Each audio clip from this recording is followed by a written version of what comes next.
What is going on, peacemakers, and welcome back to another video. Today's video, we're going into once again talking about what is sin, but this time we're finally finishing off the 7 deadly sins as we dive into what is sloth. So, without further ado, let's jump into it. What is sloth? Sloth, in a theological context, is considered to be a sin due to its manifestation as a failure to fulfill obligations and lack of diligence in spiritual and physical endeavors. It's not simply laziness, but a deeper issue of apathy or lack of care, especially when it's one's spiritual life or responsibilities. This can manifest in negligences at work, prayer, personal growth, or even helping others in need. So there's so much to unpack there. I feel like there are so many things that can really harm us in so many different ways when we take a look at the spirit of sloth being upon us. When we take a look at sloth, when it said it in itself in its brief description, it's not just simply laziness, but a deeper issue that resonates with us. And I love the fact that it here quite eloquently states that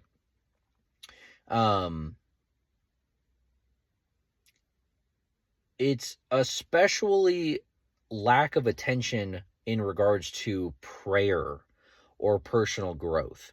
The reason why I think prayer is so important in this concept is because that's where it all starts. When we take a look at Ephesians, when we start talking about the battle between good and evil, when we start talking about putting on the righteous armor and putting on the full armor of God, what I think is so interesting is that Ephesians talks about we have demons to fight, we have demons to battle with. And another way that you can really bring this up in context into yourself is that, well, the spirit of sloth can seriously be, what is a demon, right? It is a spiritual entity that is there to go against God or go against a holy nature or a holy characteristic, right? It's this entity that wants to go against anything that is holy or could be holy. So with this kind of illustration, it really gives us a better understanding of what we're really dealing with here. And this can be said about the previous 7 deadly sins that we've been talking about, is that this manifestation of some kind of oppressing spirit that is upon us can certainly perturb us, or it can direct our attention elsewhere that can really distract us from the true fight. And that's the good fight. This is the fight that we really want to be a part of. This is the battle that we really want to engage in. So sloth is really this kind of like, I guess in one way you could really say it is just simply the lack of caring. Towards the end there, it said the lack of care, especially in one's spiritual life. Then and I love that it said spiritual life first, because that's where it starts. When we talk about, not fighting against flesh and blood, but we're fighting against evilness, wickedness, darkness in high places. We're talking about the spirit, not just its physical form. We're not talking about the individual who is conducting these sinful natures. but about the sinful nature in that person. And this is why you have to be really careful about why you would feel hatred towards somebody. This is why it's so important to really differentiate the sin from the sinner.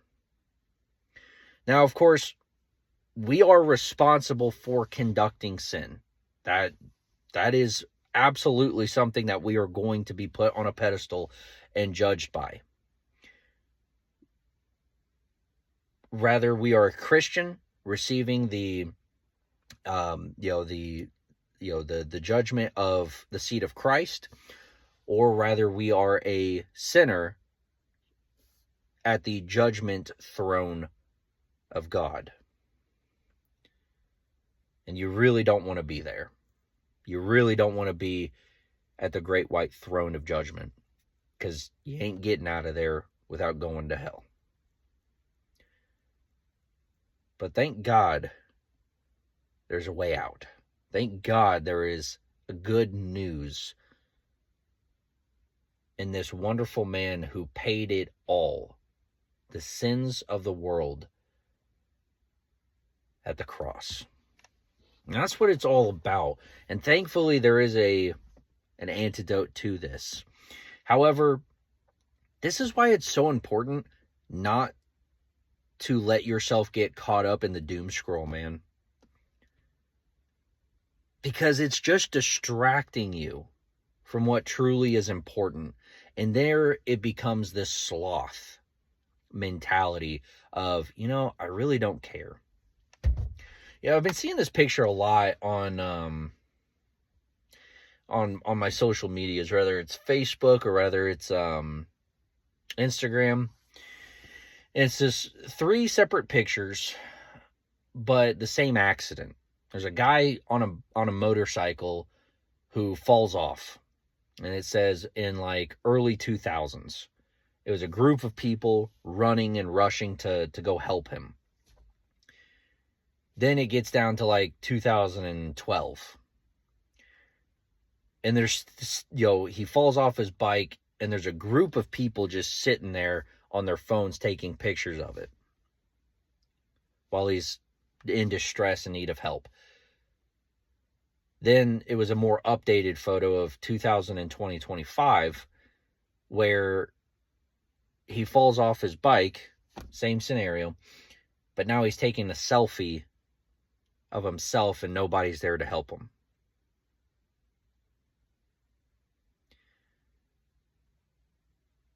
You can't convince me that sloth doesn't have a hold on this nation.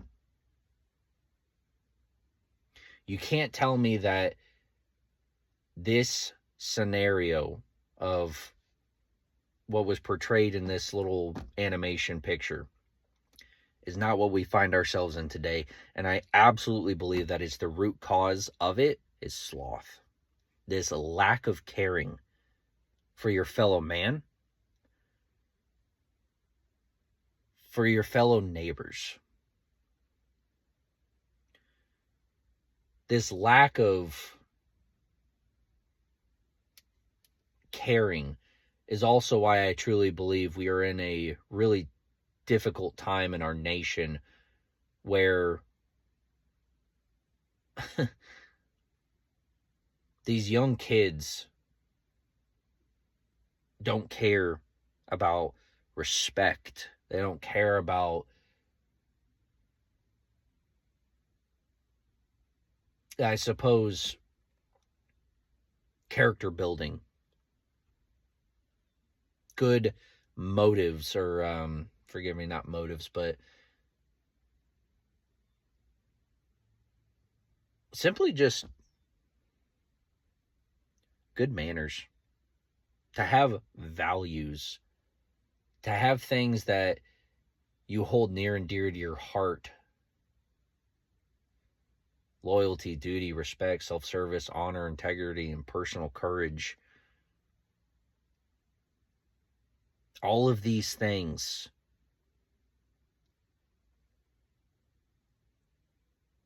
that make us an individual. And this is, and I talked about a little bit about this in our previous video about envy, but this is exactly the kind of stuff that Christ talks about when he says, make riches in heaven that no thief can steal. It's not, it's not wishing for a Lamborghini or praying for a Lamborghini in heaven. It's building a reputation of who you are. And I truly believe we will receive many crowns and rewards in heaven for standing our ground, for holding the line for what we believe in against all those who oppose us and choose to follow the ways of the world.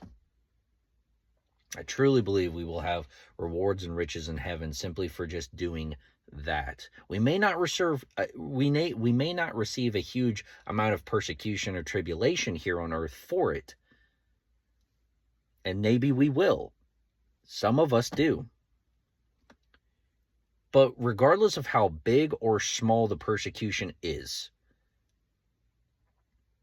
God absolutely allows that to occur in our lives for a reason.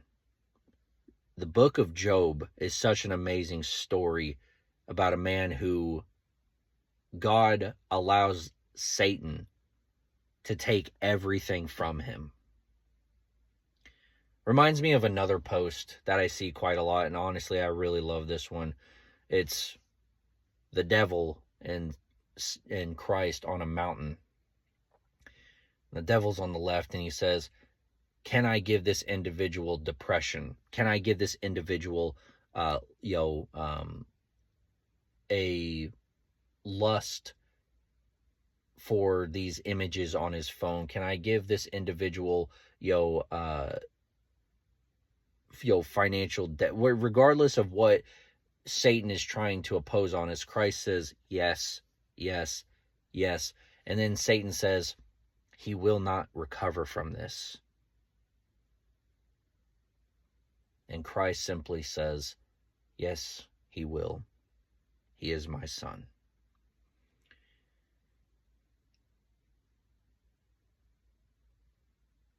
If the Battle of Thermopylae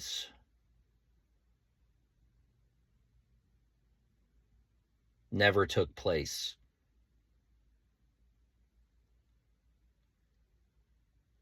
if the Revolutionary War, the Civil War, never took place,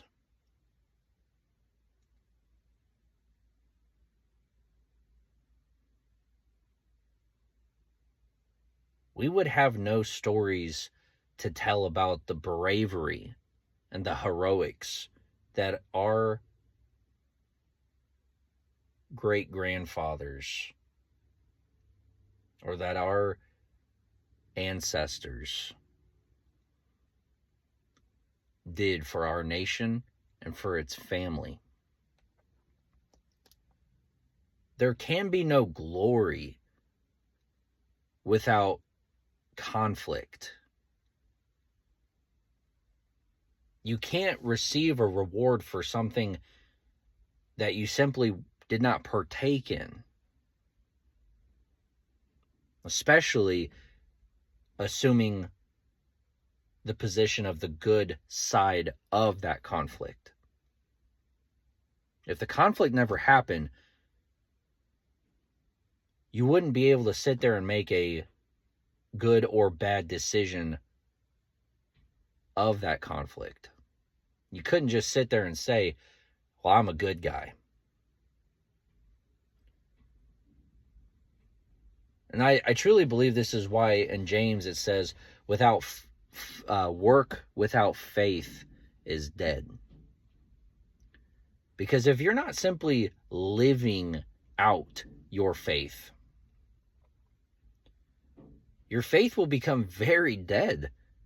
Your faith will not matter. And when we talk about sloth, it all stems from the Spirit. It all stems from what you believe in here. And when you are around the atmosphere of your church, and this is why it's so important to get into a good church, you take that with you. And if something was said that you didn't really like, or if something was done that didn't really do anything for you, analyze and try to understand why and how it could be better. When chasing a spiritual relationship with our Creator, you have to want to be with the Creator. You can't want to go to heaven just because you don't want to go to hell. You have to want to go to heaven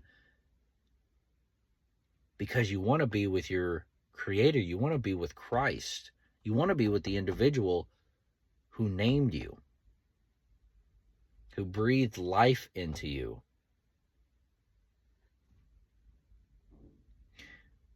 Because the intention as to why I want to be in heaven is so important there. And this gives us inspiration and gets rid of the sloth, because sloth can absolutely be so harmful. To sit there and not care.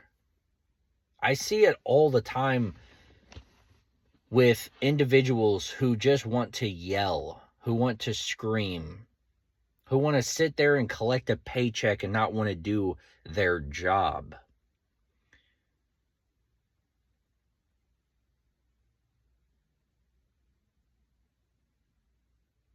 It's inherently obvious. Now, of course, you can sit there and you can call me judgmental, you can call me whatever it is you want, but the truth is your actions will speak louder than your words. And that is exactly what James meant when he said, faith without works is dead. You can talk the talk, but can you walk the walk? It's very important that we get that clear, because that will change the manifestation of what we believe from an internal perspective to an external. And man, you will absolutely be able to move mountains. Christ said it best when he said that all it takes is the faith of a mustard seed. Which if you've never seen a mustard seed, it's really small. To move mountains. That's all that it requires, is the faith of a mustard seed to move mountains. It doesn't require a whole lot to put a little care into something, whether it's your spiritual life, whether it's your job, whether it's your community. To sit there and to allow sloth to possess your intentions is to sit there and let the world, and just watch and let the world burn. And some people do just want to watch the world burn. It's for a plethora of reasons, of course, which, in my opinion, are not really valid, not important, not helpful for society, not helpful for humanity. People who just want to watch destruction and anarchy and chaos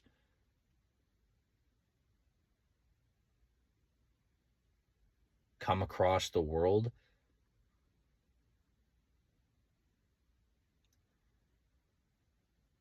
It doesn't make sense to me.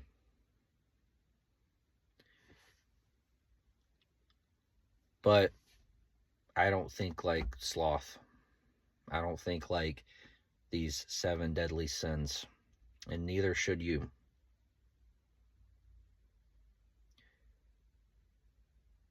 Because we want to be the salt of the earth. We want to be the cure to the disease. We want to be the antidote to the poison. And I think that's exactly what God has called us to be. Simply just having a good, positive attitude can invoke so much positive attitude in someone else. It becomes infectious.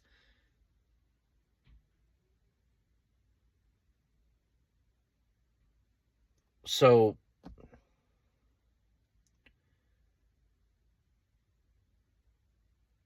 with that being said,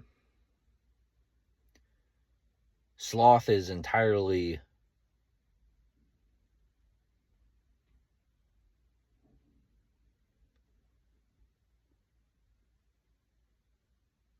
bad for us simply because